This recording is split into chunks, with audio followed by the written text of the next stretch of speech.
দেশ গঠনে যেন এশিয়ান টিভি, দেশ রূপান্তর, মুকুল সাহেব একটা বিশাল ভূমিকা রাখতে পারে। কারণ মিডিয়া হলো জাতির দর্পণ।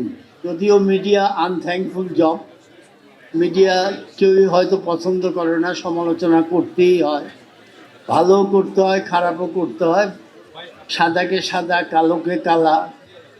কিন্তু মিডিয়া ৩৬৫ দিনে যদি আপনি কারো পক্ষে লেখেন, একদিন বিপক্ষ লেখলেই আপনার বিরুদ্ধে চলে যাবে। সুতরাং ইট ইজ এ আনথ্যাঙ্কফুল জব।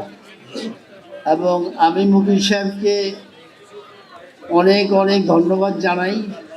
উনি এক বিশাল টেলিভিশন, আশা করি আরও উত্তরোত্তর এই মিডিয়া জগতের তার একটা বিশাল আবির্ভাব হবে এবং দেশ সেবারও একটা বিশাল সুযোগ হবে।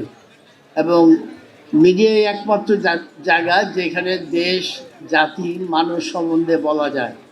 সবার কাছে আমার অনুরোধ রইল, আপনারা মিডিয়ার সমালোচনা সহ্য করবেন। এবং সরকারও যেন মিডিয়ার সমালোচনা সহ্য করতে পারে, সেটাও আমি সরকারকে অনুরোধ জানাবো।